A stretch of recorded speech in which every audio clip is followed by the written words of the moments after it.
perkenalkan, nama saya Ahmad Tajuddin Said dengan NIM 23540010. Dengan ini saya akan menjelaskan tentang sejarah perkembangan Islam di Indonesia. Perkembangan Islam di Indonesia. Sejak dahulu, bangsa Indonesia terkenal sebagai bangsa yang ramah dan suka bergaul dengan bangsa lain. Oleh karena itu, banyak bangsa lain yang datang ke wilayah Nusantara untuk menjalin hubungan dagang. Ramainya perdagangan di Nusantara yang melibatkan para pedagang dari berbagai negara disebabkan melimpahnya hasil bumi dan letak Indonesia pada jalur pelayaran dan perdagangan di dunia. Pada sekitar abad ke-7, Selat Malaka telah dilalui oleh pedagang Islam dari India, Persia, dan Arab dalam pelayarannya menuju negara-negara di Asia Tenggara dan Cina melalui hubungan perdagangan tersebut. Agama dan kebudayaan Islam masuk ke wilayah Indonesia pada abad ke-9. Orang-orang Islam mulai bergerak mendirikan perkampungan Islam di Kedah atau Malaka, Aceh, dan Palembang. Waktu kedatangan Islam di Indonesia masih ada perbedaan pendapat. Sebagian ahli menyatakan bahwa agama Islam itu masuk ke Indonesia sejak abad ke-7 sampai dengan abad ke-8 Masehi. Sebagian ahli yang lain menyatakan bahwa Islam masuk ke Indonesia baru pada abad ke-13. Pernyataan ini didasarkan pada masa runtuhnya dinasti Abbasiyah di Baghdad 1258. Pendapat itu diperkuat dengan masa penyebaran ajaran tasawuf. Perkenalkan, nama saya Naya Zuraida Dusania dengan NIM 23540004. Di sini saya akan melanjutkan presentasi dari Dias. Proses masuk dan berkembangnya agama dan kebudayaan Islam di Indonesia berlangsung secara bertahap dan dilakukan secara damai sehingga tidak menimbulkan ketegangan sosial. Satu, cara penyebaran agama dan kebudayaan Islam di Indonesia melalui berbagai saluran. Satu, saluran perdagangan, saluran yang digunakan dalam proses Islamisasi di Indonesia pada awalnya melalui perdagangan.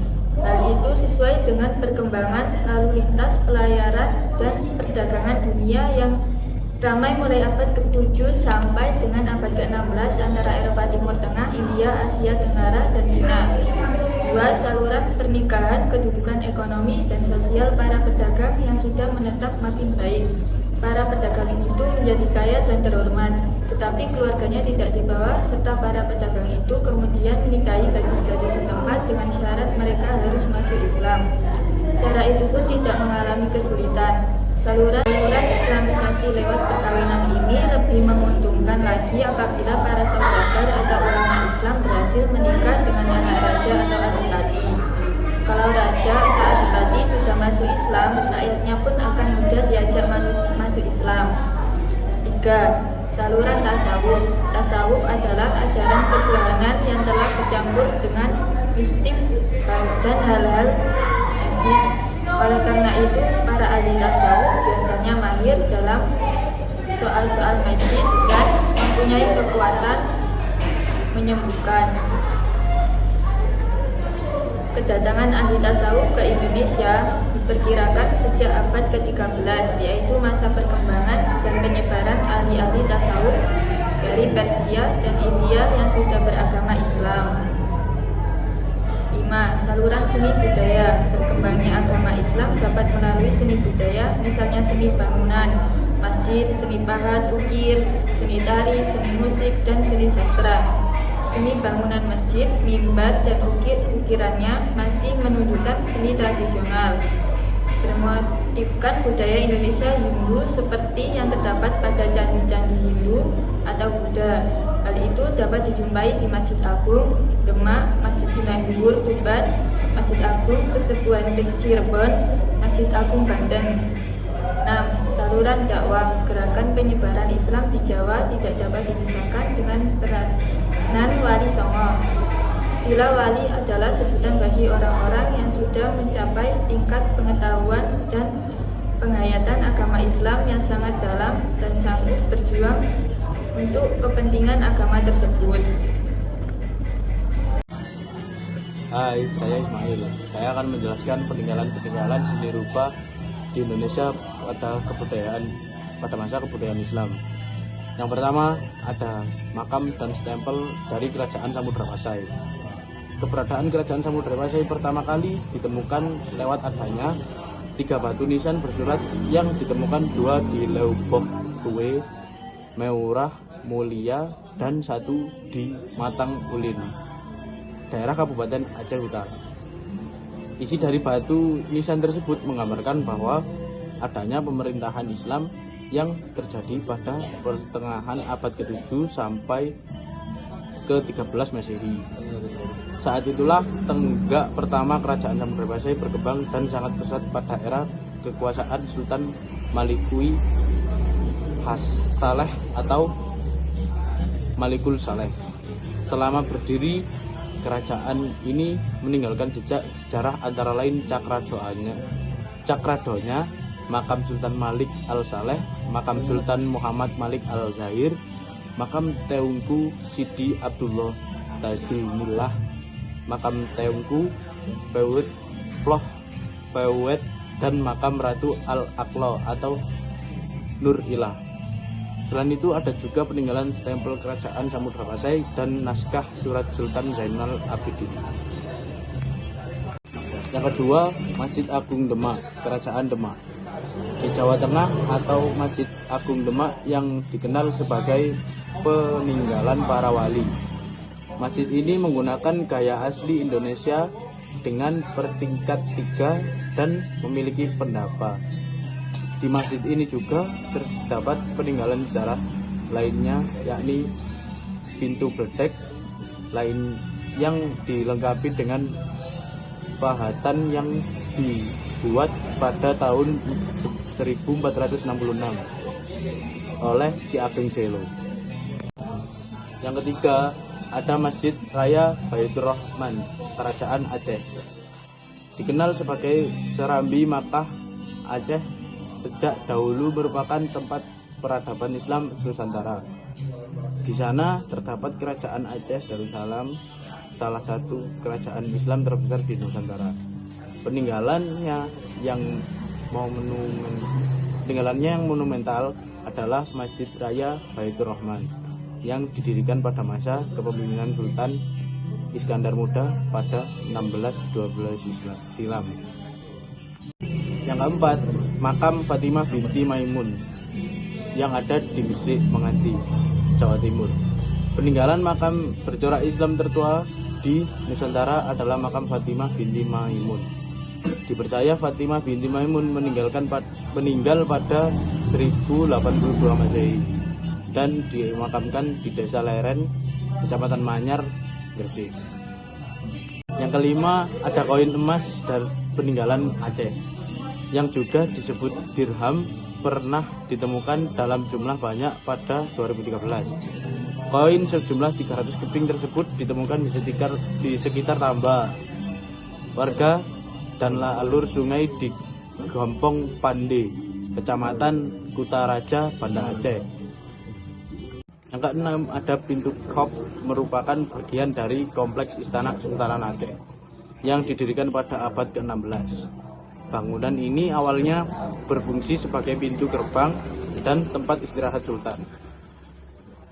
Pintu Kop digunakan sebagai gerbang yang menghubungkan istana dengan Taman Gunungan atau Taman Gairah yang berada di bagian belakang istana. Kini pintu Kop telah diatur dengan baik dan dikelilingi oleh kolam yang airnya berasal dari Sungai Darul Asyiki. Assalamualaikum warahmatullahi wabarakatuh. Perkenalkan, nama saya Nur Akbar Pamungkas. Saya akan melanjutkan presentasi dari Ismail. Pintu bledek atau pintu petir yang ada di Masjid Agung Demak konon adalah gambar petir yang ditangkap dan digambarkan oleh Ki Ageng Selo di masa atau di zaman Wali Songo dulu. Bledek yang ditangkap Ki Ageng Selo dihadap kepada Raden Fatah Sembilang Wali. Kemudian setelah itu diperintahkan Raden Fatah kepada Ki Ageng Selo untuk menggambarkan bentuk bledek tersebut. Bledek tersebut dibawakan Ki Ageng Selo ke tengah alun-alun Demak. Kemudian saat digambarkan, masyarakat yang melihat dilarang untuk mendekat karena sangat berbahaya. Seperti ini contohnya.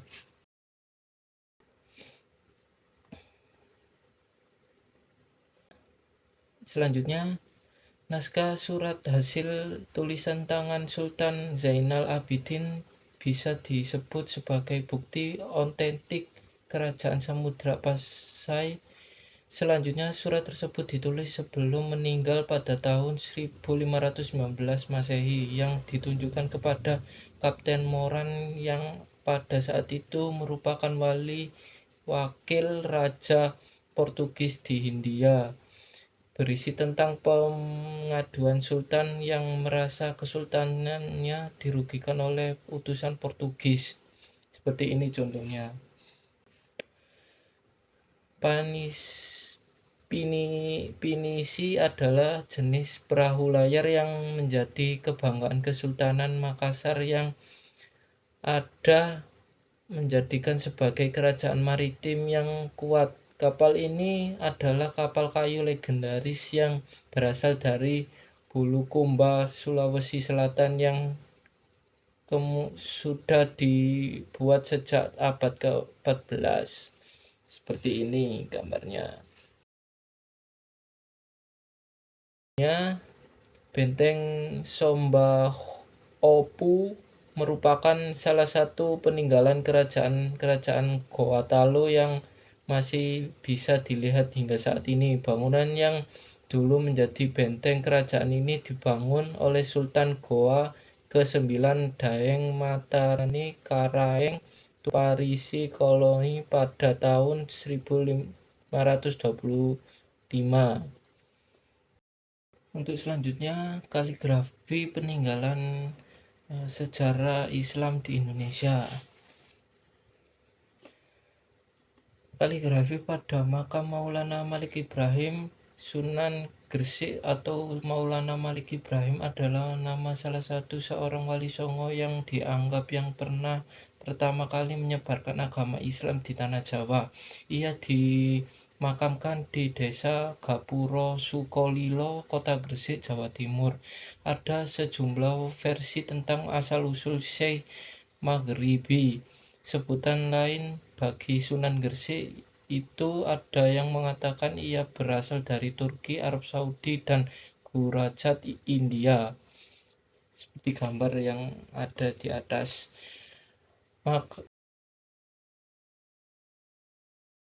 Selanjutnya, makam Sunan Giri atau Raden Paku terletak di Kecamatan Kebomas, Kabupaten Gresik, Jawa Timur. Sunan Giri merupakan salah satu wali songo yang berjasa dalam menyebarkan agama Islam di Gresik. Pada batu nisan di makam Sunan Giri terdapat seni kaligrafi. Selain itu, kompleks makam Sunan Giri ditemukan kaligrafi yang padat pada kayu. Seperti gambar di atas saya. Sunan Gunung Jati adalah wali songo yang menjadi raja kerajaan Cirebon periode 1479 sampai 1558. Kompleks pemakaman Sunan Gunung Jati menampilkan contoh peninggalan kerajaan umat Islam Jawa dipadukan beberapa unsur budaya. Seperti gambar yang ada di atas saya.